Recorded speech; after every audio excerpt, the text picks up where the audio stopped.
the HubSpot Helpline. Helpline. It's Rob, it's George, it's Casey, and Kyle. Come with a problem and leave with a smile. Every Friday at 3, come and join us as we help you with HubSpot. Open up your LinkedIn, just make sure you call in and leave a voicemail about HubSpot. Make your Friday divine with the HubSpot Helpline.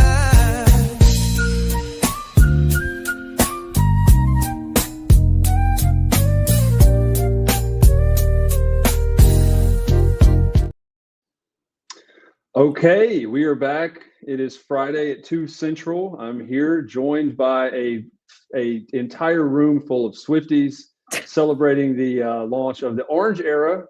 And to name them, Chris Carolyn. We need to change the song, by the way. Take Kyle out for a minute. I've just added that to my to-do list. It's Rob, it's George, it's Casey, it's Chris.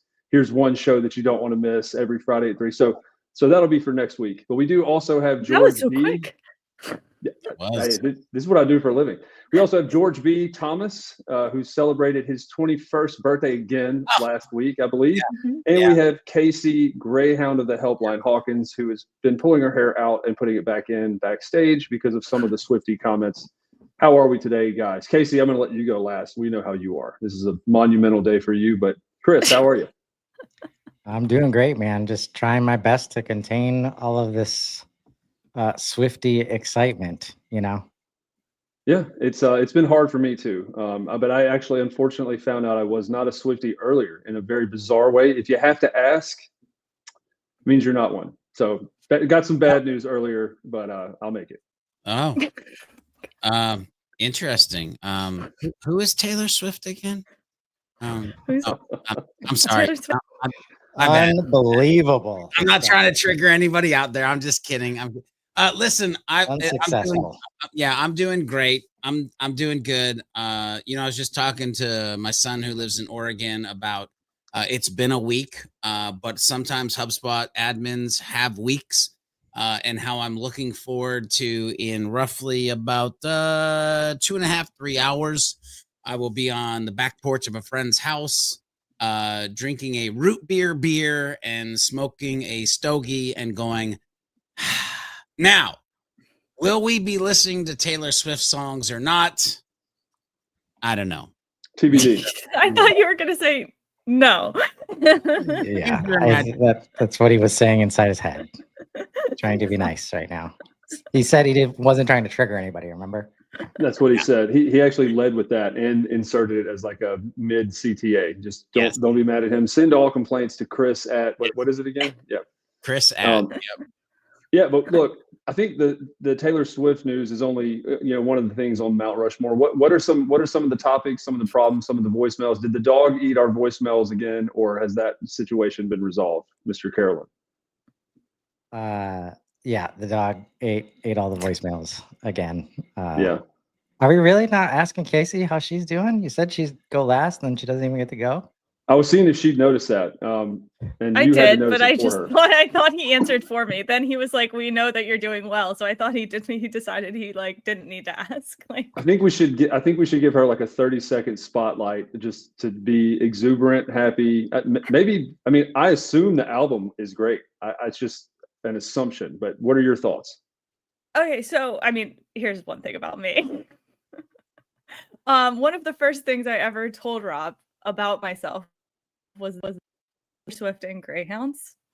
And so I've never seen a Taylor Swift album I didn't like. So this was going in just a good day. I thought all day yesterday I would have random moments in time where I would just think, wow, tomorrow I'm going to have a whole set of new Taylor Swift songs to listen to. And now here I am today. And you couldn't sound any more excited. I would just try to tone it back just a little bit for the viewing audience. Yeah, if this isn't a world of abundance, I don't know what is. It is another set of Taylor Swift songs. Well, I think songs and HubSpot updates. Let's go. That's what we were talking about before the show went live. And speaking of somebody that has learned how to iterate, as Taylor has done over the course of her musical career, from country singer to pop star to now a new album, George was talking about iteration and the power of iteration earlier before. George, I will give you the floor because you mentioned adding comments back to your blogs that you're doing. I'll let you dive right in because you were going to set the stage for this one. I mean, yeah, I mean, I don't necessarily know I meant that was a conversation for this show, but since we're having a show and since I'm here, you know, there is a superpower that I think is happening in this HubSpot Breeze powered AI partner. I'm using my words intentional. Whether it be in ChatGPT, Claude, Perplexity, pick your AI tool. There is a superpower that is quickly being born of people who are willing to start the creation and then iterate. Like there's a molding mentality that I am seeing and embracing to get you to a place. And I'm talking largely with like creation at this point, right? There are other types of AI, but with creation, this idea of get an idea started, iterate and mold until you can get it to a point of like final draft humanization publish. And there are tools in HubSpot like Knowledge Vault, like being able to build agent with like basically custom instructions, where this is now not just a other outside of HubSpot platform mindset or superpower. I think it is quickly going to be absorbed into the Orange HubSpot ecosystem as we think about how do we make these tools smarter, faster, to be able to augment humans to iterate and mold, iterate and make them smarter, faster, more valuable. Like $6 million man. But like, I think this is at the heart of loop marketing, honestly. Like the loop that we're seeing is designed to be an iterative loop, right? So not only is it important to get iterative on the way to creation, but as soon as we get pieces of feedback, like we're ready to iterate. Now we have the tools. So we had been talking earlier in the week that I don't think we'd spend any time on loop marketing on this show. So we are seeing a lot of conversation about it out there. So I think it makes sense as something people are struggling with in many cases to understand the what and the why. But I think what George was just talking about is at the heart of it, and maybe one of the most important capabilities that between our humans and HubSpot, most organizations need to step up to. Yeah, it would be cool to have a graphic of loop marketing up on the screen, so that I can make some weird point I'm trying to make. So we went from attract, engage, delight, right? Flywheel. And it is now express, tailor, amplify, evolve. There's an overlay, I think, of what George is saying and what we at Super are kind of leaning into. That's like all four of those, there's an implied, not training or learning or whatever, but executing, doing. Like you have to execute an expression, which is making content or putting something out there. You have to create. Then there's executing, tailoring, not learning how, like AI helps supplement the training to your point about what it is required there. But it's very much now, because we're talking about this is where the topic came from. Doing is the iterative part. So if Taylor Swift had just thought of and had penned however many albums she has now, but had never produced one, she wouldn't be who she is. But being able to execute and do that a bunch of times over again, all four of these parts should have an overlay that has something to do that's very action oriented. Build, create, do, execute, not as much learn, theorize, like that type of thing. So wanted to get thoughts on that.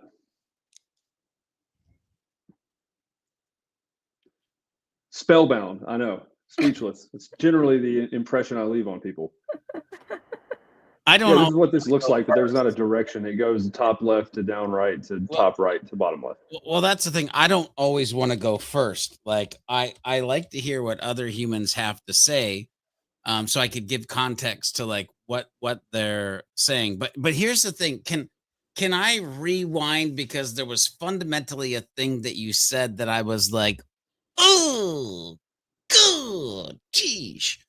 Which, by the way, if you're watching this or listening to this and you want a deeper dive in like this loop marketing, we're literally covering it in depth on Hub Heroes podcast. So the plan is, we started last week. We released the kind of beginning episode, because here's the problem.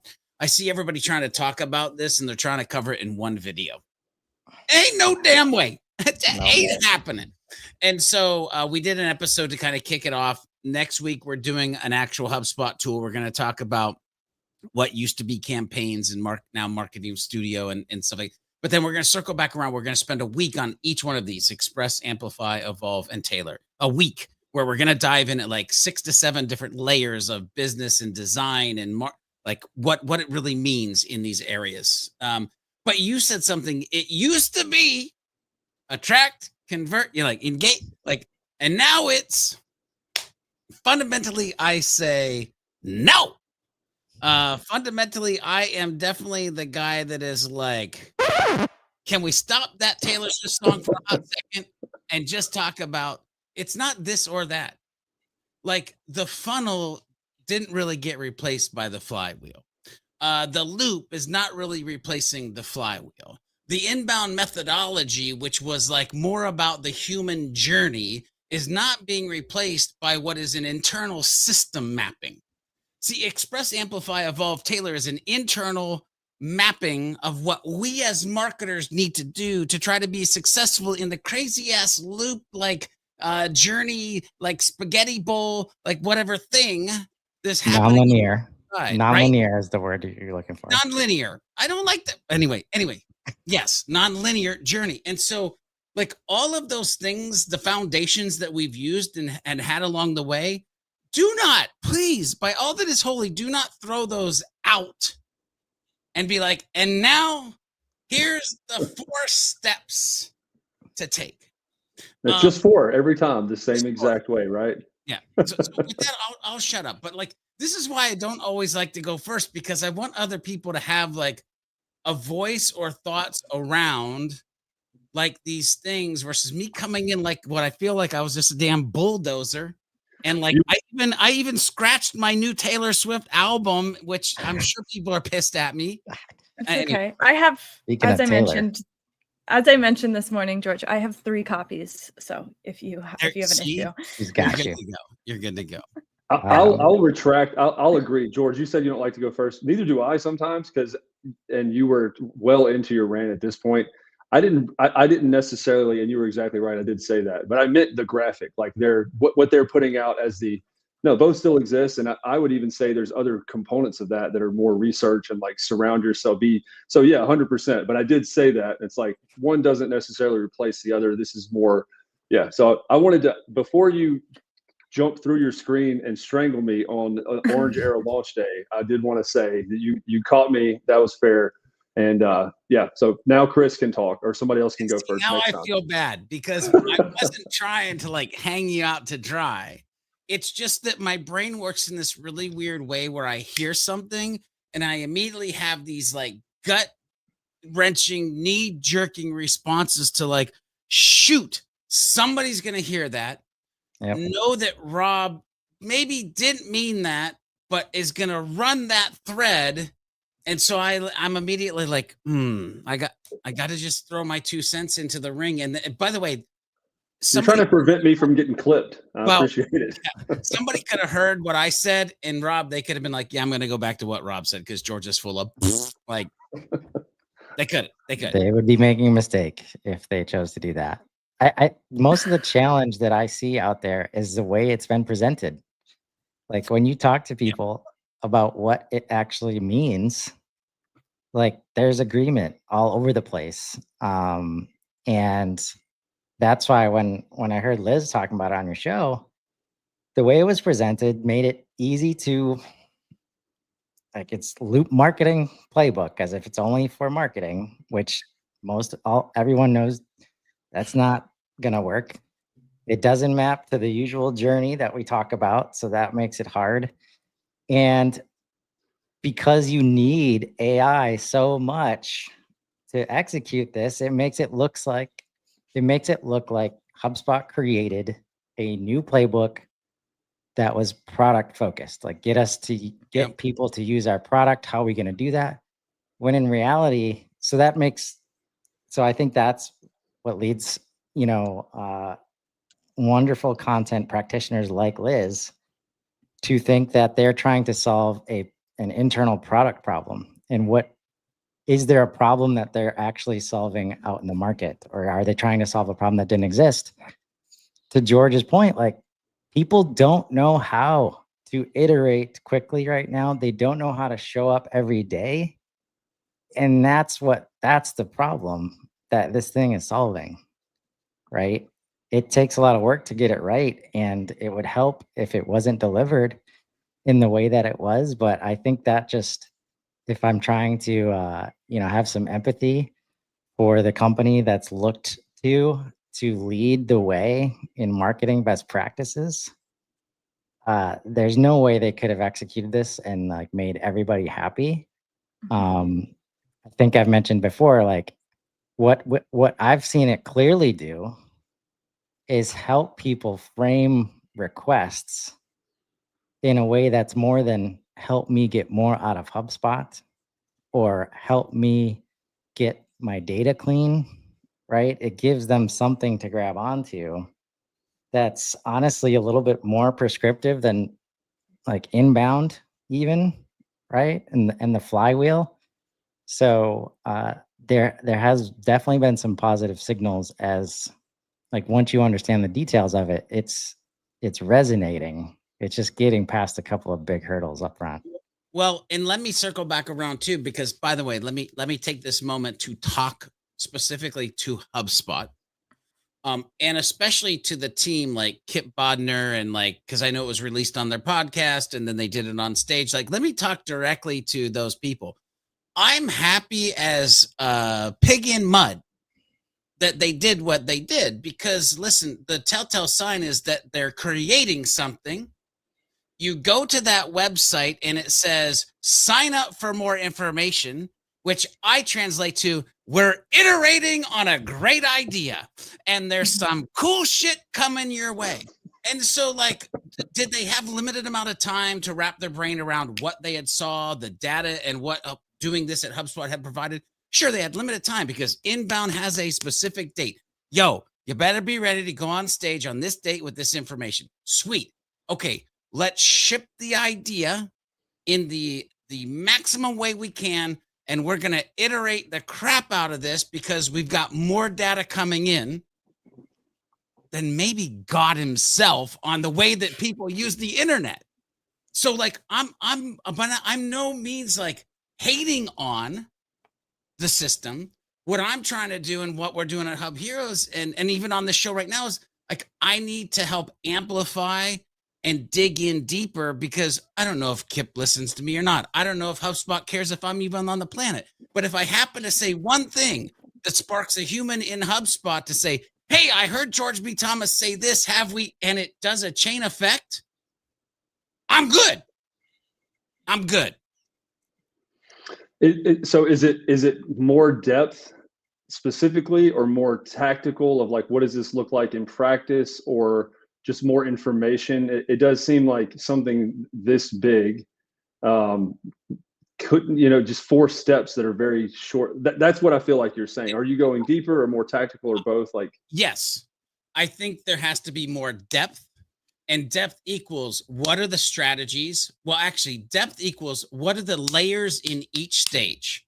What is the strategy for each layer in each stage? And what are the tactics to apply that strategy for each layer in each stage? And now do that 4 times over.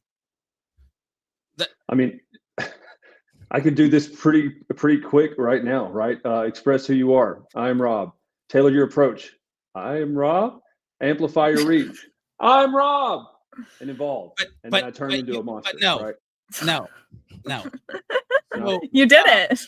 No, Yeah, no. bam, loop marketing playbook executed. There we go. Oh my God. I think this sounds like He doesn't want to be called mayor of loop marketing. Oh yeah. So yeah, I'm a loyalist. I even have the look, the mayor mug that I need to drink out of more. I did have a serious question though, because whether this is good, bad, or provokes George, maybe Casey can take this one first.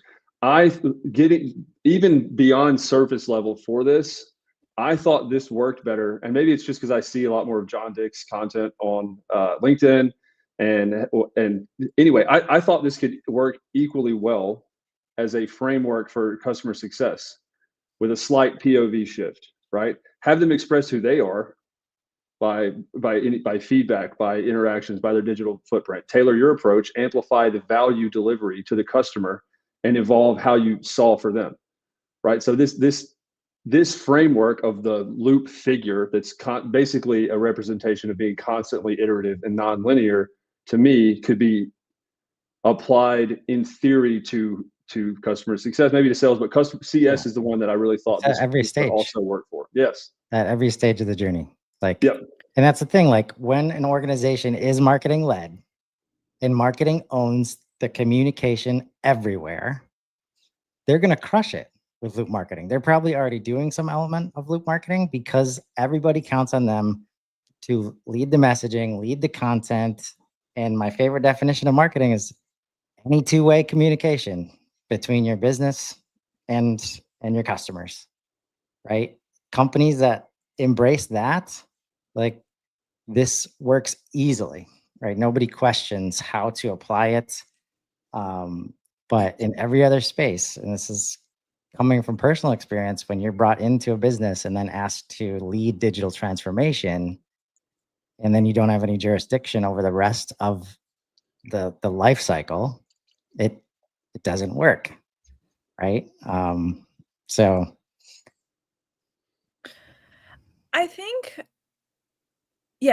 there's two problems. One is the marketing piece, and like the fact that that's what a lot of us are stuck on is, does this just live in marketing? And to everyone's point, this is larger. This is larger than marketing. And I mean, I think the whole point of the like evolve piece is that in theory, you are getting that feedback from customers, from sales prospects and everything, and then you're adapting based on that.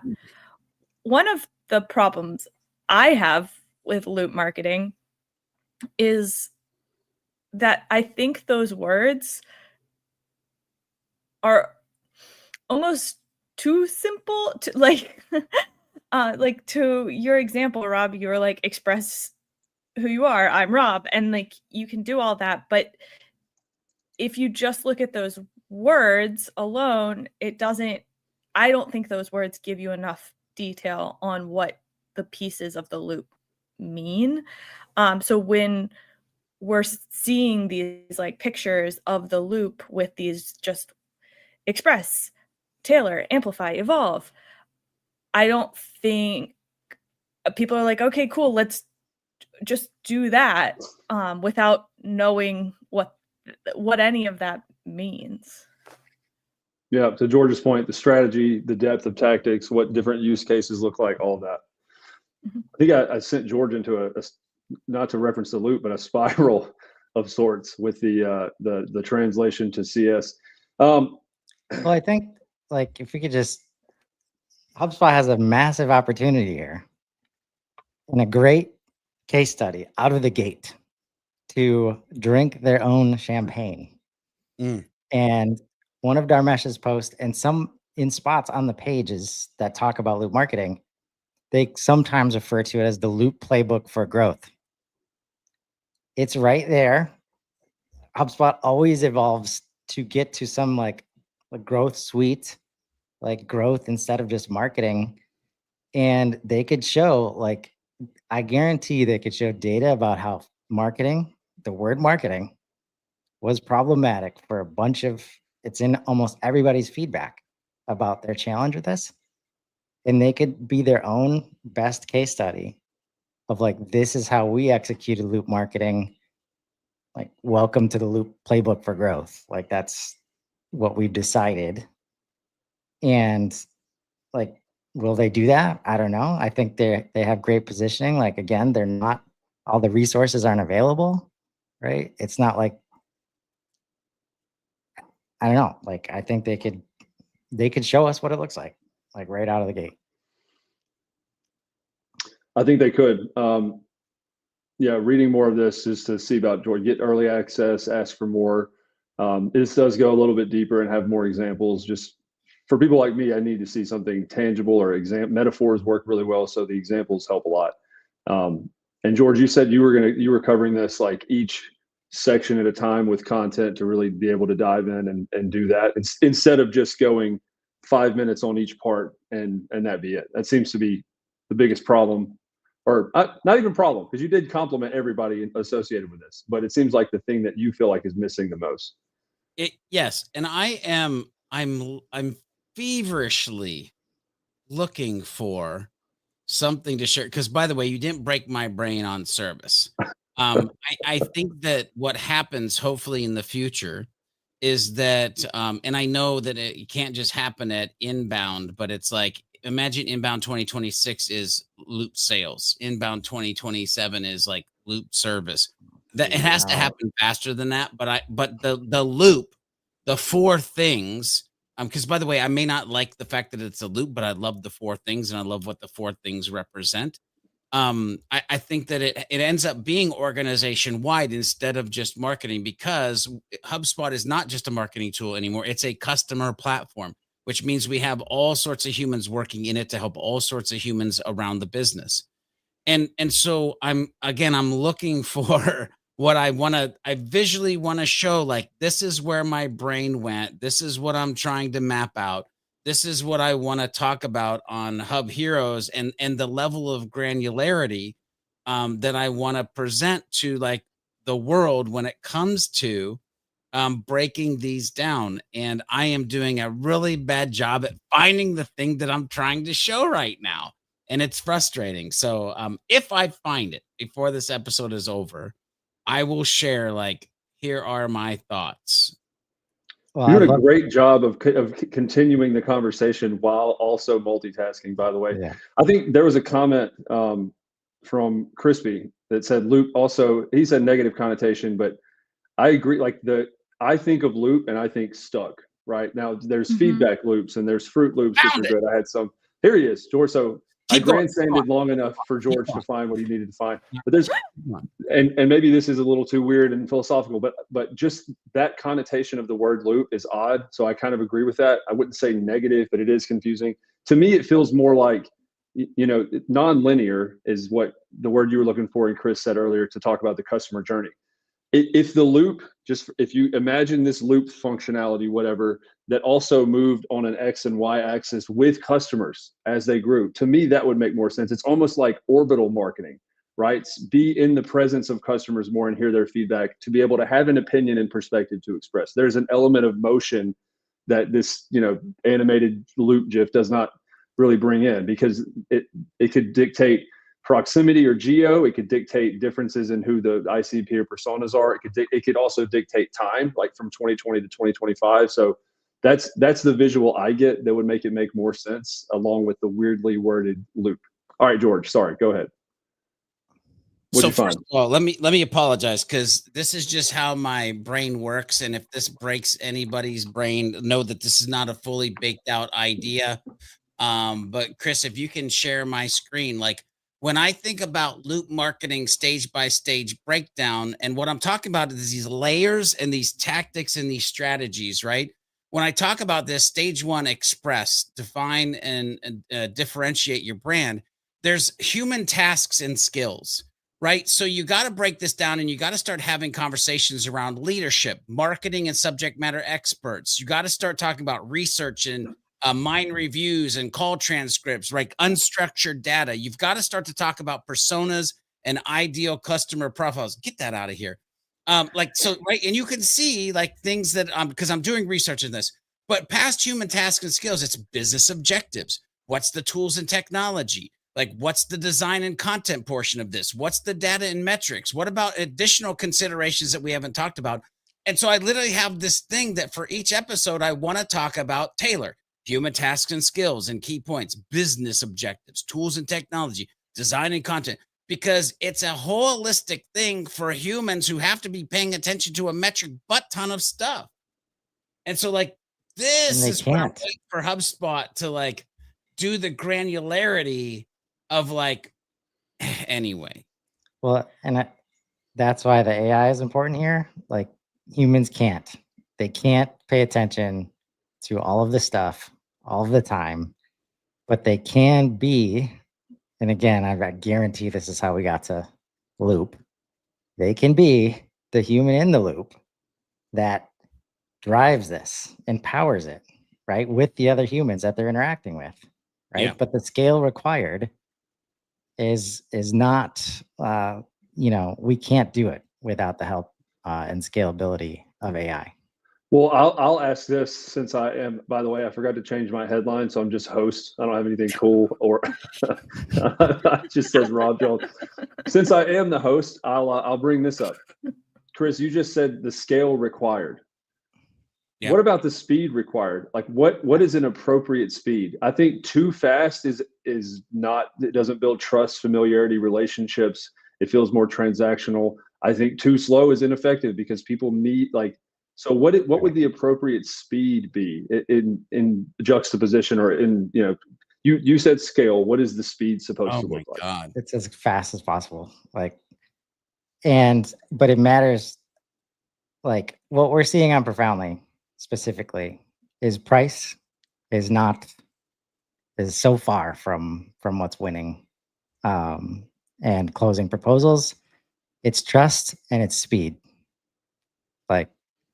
And that's where, like, if you're doing loop, trust can be being built without you needing to have the one-to-one conversation, so that when you do show up, like right away, they already know there's already trust. So if you're building that trust already, I don't think there is a too fast. Like that overtook like price as the most important thing that buyers want, like speed of response. Like, years ago. So hang on. George. Hang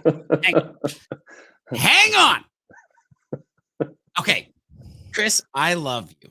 And I believe in so much of what you just said, but I wrote an article earlier today, and I'm going to ask a question. Is HubSpot at this point an AI tool, yes or no? Yes. Okay, thank you. So let me read a little piece out, and I'll try to do the best I can to it not being boring, because I know when I say the word read, some people are like, oh God, here we go. I want to just read a section out of what I wrote and published earlier today that, Rob, I love the question. So I'm going to say AI tool, but I want you to think HubSpot now as an AI tool as well. So the way most humans use AI tools. Here's the honest picture. Most humans open an AI app, ask a quick question, skim a quick answer, and close the tab. It's a transaction, fast, frictionless, yet shallow. The habit creates 3 traps that people are falling into. The transaction trap, you treat AI like a dispenser. You put in a prompt, you take out a draft, no context, no relationship, no growth. Problem number 2, the generic brain trap. You accept answers that sound polished, but lack your voice, values, or vision. Speed replaces originality. Your work starts to blur with everyone else's. Problem number 3, the speed trap. You move fast in the wrong direction. These are the words that I wanted to get out to everybody. Acceleration without direction multiplies confusion, not clarity. Behind those traps sits a quiet cost. You outsource your thinking before you fully formed it. You stop wrestling with ideas, and you let output set your direction instead of using them to test your direction. Ladies and gentlemen, that could be ChatGPT, that could be Perplexity, that could be Claude, that could be HubSpot, with all of it AI tool. Like, be careful. Speed is important, but speed with direction. Like, listen, it's a loop, or is it a racetrack? If you go fast on a racetrack, you have 2 outcomes. 1, you win, or 2, you crash and die. Which one will you choose No in between. on the HubSpot marketing loop? If you ain't first, you're last. I mean, You're you're not wrong. That's what Bobby, what's it, Bobby, whoever, Ricky Bobby. Ricky Bobby. If you ain't first, you last. Yeah. Oh You man. know what I'm saying? Well, Like, anyway. So this is all. I think it's speed of what too, and I wrote this down as the quote, and maybe you could correct me, but it was beautiful. Speed without direction is confusing. What did you say? It's the speed trap. You move fast in the wrong direction. And the words that I want everybody to jot down in their notepad as you move forward: acceleration without direction multiplies confusion, not clarity. Sorry, let me just take Everybody these involved. notes. Acceleration without direction Multiplies confusion, not clarity. I should know this as the chief loop officer. Maybe a quick little headline change. Yeah, so I'm glad you did that. And again, for people like me who are not, I understand things better with examples. So let's do a quick case study breakdown. This was national news. It's speed of what, and I think iteration is the thing. I'm not going to say the name of this company, but it rhymes with Stacker Gerald, right? One of America's beloved brands that brought basically the story. They brought in a new CEO, changed their logo. The customer, like the response was horrifying, both to the stock price, to the viewpoint of the customers and clientele that would go there. And what did they do? They changed back in the other direction. So Yeah.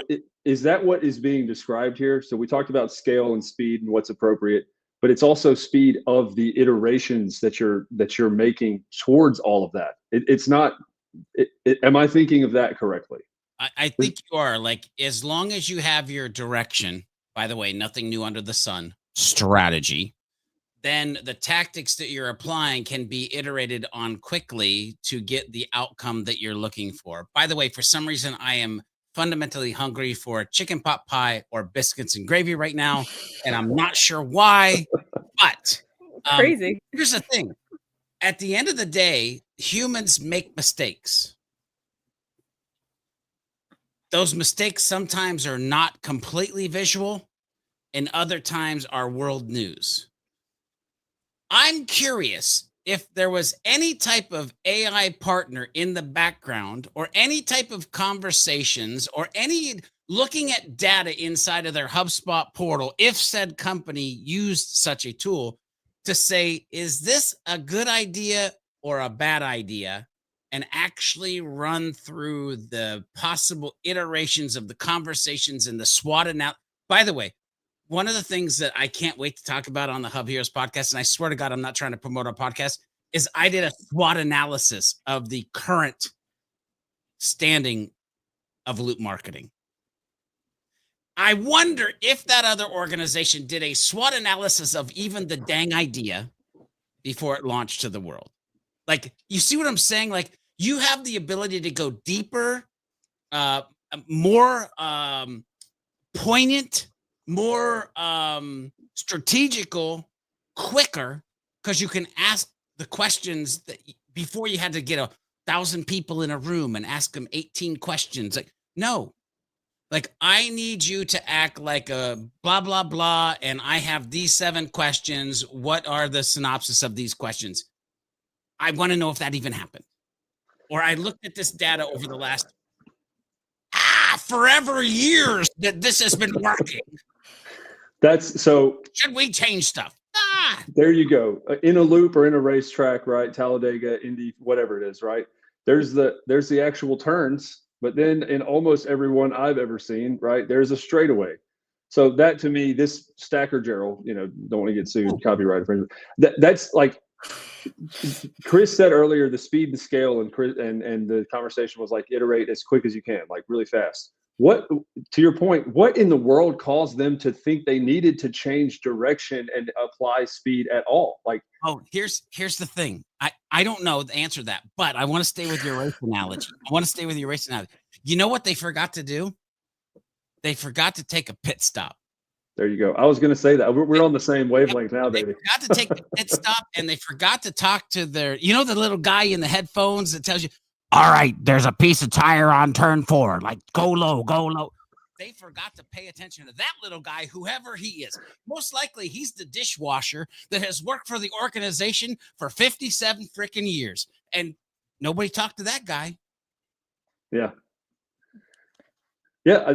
So there's a lot of good questions that come with that, but I think that's part of why you're saying, and we're going to get Casey in here on that, with speed or acceleration without direction causes more confusion, not clarity, right? But there are times I feel like, and just maybe that is an outlier and just a weird example. It's just very top of mind, and I'd like Stacker Gerald as the thing it rhymed with. But at what point do you notice that it's working and you pause iteration for a minute, or you double down on what's working, right? This, to me, there's a slight connotation that you will always be changing, period, and iterating, period, without really paying attention to the strategy or the results of, is this working? And what, like, that is the angle that I think the Stacker Gerald, like, once again, it brought in. They didn't talk to the customers or the people that worked there for 57 years, or maybe the analysis or SWOT analysis they did was wrong. And so is the speed of iteration always needed whenever things are working to a percentage of what's intended, right? I think your specific example, there's of Stacker Gerald, part of their brand is old timiness. Yeah. So like, if express who you are, Stacker Gerald is old timiness. And so wait, is that that's a thing you for stage and loop marketing? Express yourself. Yes. Yeah. That's good. And if old timiness is your thing, then like tailor your approach. Don't change the stupid thing. And then amplify that message where you don't piss everybody off, please. What? Hey, now they evolve quickly. And now they evolve quickly. Yeah. So but I think where they might be evolving, my best guess, most restaurants have like seasonal menus.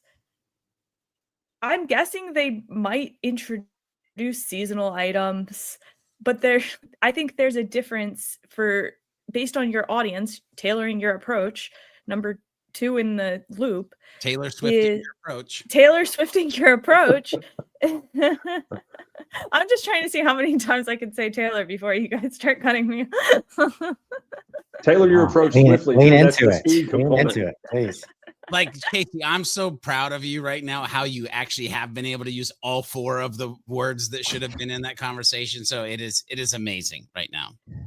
So I mean, I think the loop still works there. I think it's really just those first few sections that, what's your company called, Rob? Stacker Gerald, I believe. Yeah. Wow. I think they didn't do the first 2 steps. They started with maybe step 3, amplify your reach. Definitely maybe they stepped forward and then tried to backwards loop. Oof. I don't know. They drove down the racetrack the wrong way. I think you're right, Casey. I think that they tried to evolve. That did amplify their message, but oh golly gee, was that not tailored to what? See, here's the thing you got to remember about racetracks. There's 2 really important parties. There's the racers and the people in the stands. And I just don't think that they were too in tuned with the people in the stands when they decided to start turning right instead of turning left. And that's not a political thing. That's a NASCAR thing. Hate mail goes to Chris at, not me. I'm marketing. But here's the thing, like, fundamentally, did the audience do anything wrong? No. Did the racers do anything wrong? Let's call them employees. No. Did the pit crew chief who said now turn right and go the opposite way on the racetrack do something wrong? Mm-hmm. Well, so I would ask this question, and I'll give it to Chris then, since he has been so loud and opinionated. I want to hear from Chris on this one.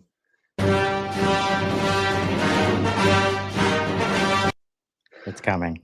Is in this full breakdown, totally real Stacker Gerald case, or, for some companies contextually, is evolve an optional step? No. Is it? I mean, Casey said that their thing was old timiness and tradition and all of that. Why would you evolve away from that? Why would you evolve the messaging to something different if it were working? Now, I think you could go evolving back just and looks iterate different. your expression, because in express is like your point of view. So if their point of view and their messaging is we're about, tradition, so whatever it is, it is evolved. Could it be optional in some of these or no? Can I say something and then I'll shut up? I swear to God, I'll shut up. Rob, why would you jump in a barrel with a charcuterie board with meat and crackers to go over the Niagara Falls? I don't know. But you got your crackers and you're in your barrel and hold on, baby. We're going for a ride. I don't know. Why do they do that? I have no idea. Go ahead, Casey. Sorry. No, I mean, Chris can answer, but I just think evolving looks different. Like, I mean, I think that's the whole thing. The whole loop is, the first step is express who you are, tailor your approach. I mean, so the loop looks different, and it's going to depend on your audience, on your brand, and your risk. So I went to a roller skating rink this weekend. My daughter went roller skating. She's 8. She fell down constantly, kept getting back up, kept going.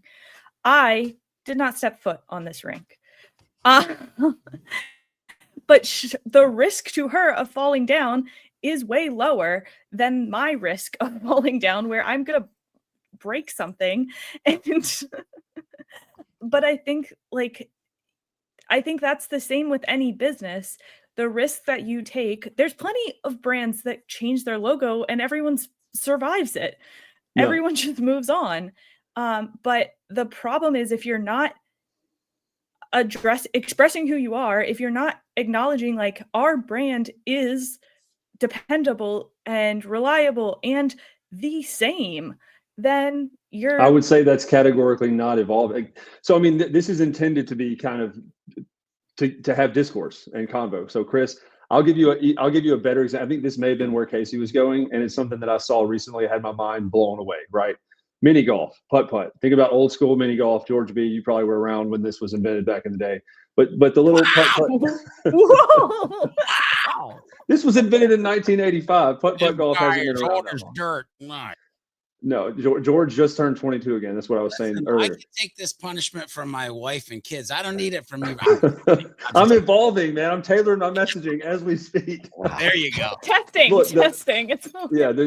I just made a Stacker Gerald error. Right. So miniature golf. So miniature golf. Look, miniature golf forever has been, you grab a thing, you pay $10, you might have a popcorn or a drink, you have a ball, you put it in the hole, that's it. I went to one recently where the ball kept the score inside of the golf ball. The score was kept with some sort of SIM card or whatever that was geo-based. So when you hit it in, it knew how many shots you had taken, knew how many times it had been struck. It transmitted that to a monitor around the indoor course. And there you go. Now mini golf looks different. So the what I'm prompting you with is, should the messaging evolve, or should the methodology, the product, or whatever, something else evolve? To me, that's an example of putt golf, saying putt golf is fun. You should have hobbies. You should enjoy yourself. And then getting to the evolve part, not being about the concept or the messaging, but how they actually interacted with and engaged with their audience. They had a better product. They put something out there that was quite literally evolved from a stick and a ball, and that's it. Chris, after you go, I have thoughts. I have thoughts. I think that's exactly right. Like,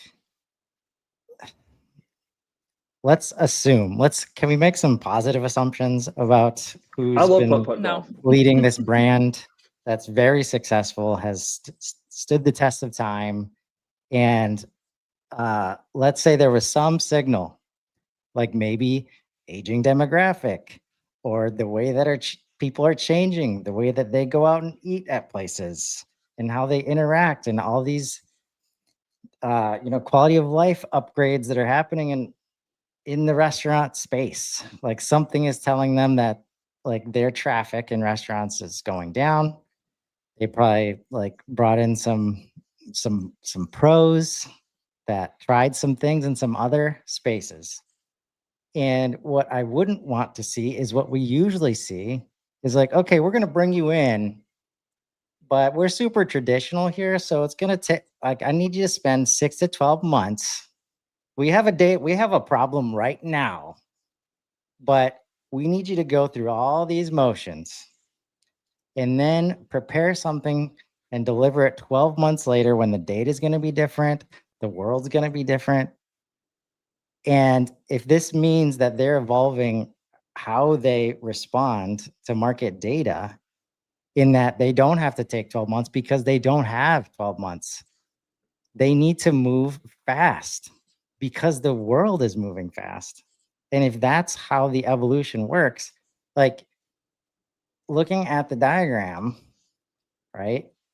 I think the biggest problem that most organizations have is that they cannot do this part quickly or at any kind of scale because we want to sit in meetings and we haven't reviewed the data ahead of time. We don't trust the data because it's messy.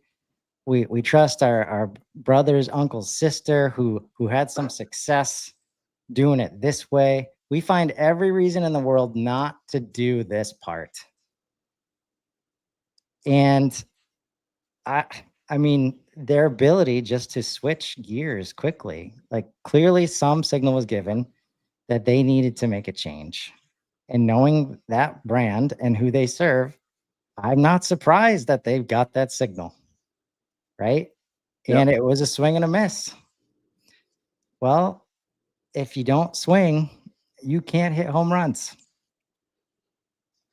I think the granularity is needed because you could evolve messaging, you could evolve the product, you could evolve the distribution system or channel. Like, I know it's more part of Taylor, but there are different things that you could choose to evolve from the feedback loop, which is what it is. So, George, Right. you said you Yeah, had a spot to Just jump one in. more thing. go ahead. Like, and this is the challenge of, we need it to be a linear framework as humans to help us understand it.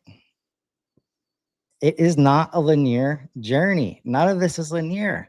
So if it's Express, you spend some time on Express and then you hit Taylor, like, and immediately hit the wall, you're like, all right, back to evolve. We're doing this again. Like, that's the speed and the chaos of the market right now, the reality of what's happening out there. And if they have to lean in and say, all right, well, we did the work and now we're going to make good on all these deals with the amplifiers and we're just going to ship this logo and hope it gets better. And then we'll look at the data. Like, no, that's not going to work anymore. Right. So we need to be able to go back and forth on these things based on the signals that we're getting from the market. Yeah. From our customers. I like And that. from our employees, like all of the stakeholders that are constantly giving us this feedback. And we've created systems that make it go through this, linear path with no hope of moving any kind of quickly. That's why 1-person, 2-person, 3-person organizations with AI partners are just going to crush. They already are crushing because they don't have this organizational overhead that will get in the way of most people trying to execute loop marketing. I think what you're saying, just the nonlinear part, like loop can be nonlinear too. So in the Stacker Gerald example, just to put a pin in this and let George go, because I know we're close on time, they expressed something different. They then they tailored, right, and amplified, and that was a massive problem. So they had to back up to Taylor and then re-express. So you're saying even those the emblem, the symbol, right, you can pause and go in reverse at some points. You don't have to go through the whole cycle if that type of speed is required. That's what I got from it. Agility. Yep. All right. I'll try to make this short. I'll do my best. Sometimes I'm becoming senile in my old age, but I will do the best I can. Chris, first of all, I love that you went with positive intent, and I love everything that you said. And I'm done with charcuterie boards and waterfalls. I want to go back to Rob's mini golf thing. Listen, the reason that mini golf story is amazing is because, and by the way, I want to know where you went, where you live, or how I go there. Because George, that was in Boston. You could probably go there. I mean, it was an inbound. It was an indoor mini golf thing. Yep. Yeah. next year, 2026, Rob, you, me, the crew, we're going mini golfing. Now, listen, the reason that story is so amazing is because if you stop and think about mini golf, what is the major friction point of any mini golf that you've ever done is that there's one person that always has to do the card because they're the math human and their fun is sucked out because they've got to do all the calculation of the numbers. So somebody said, what's the major friction point of mini golf? And somebody said, man, I hate math. Brother, sister, whoever you were, I agree with you too. It is not my favorite thing. But here's the thing. How do we remove that? We create the game. We evolve the game in a way where we allow all the humans to just do what's supposed to be happening, be human, have fun, and have conversations with a little drink and popcorn, and we remove the friction. And what does it do? It amplifies the gamification of what it originally was supposed to be, because now you're more into the actual game. You're looking at the TVs. You're looking at the score. You're trying harder because friction was removed. Like, that's what makes. So I ask you, when you are doing this with your organization, when you're using HubSpot, are you paying attention to all the voices, audience, racers, pit crew, chief? Are you paying to what are the major friction points and where you need to apply more force and let humans be humans? Or are you making rash decisions because somebody told you that this is the way that it's supposed to be? Make it happen today.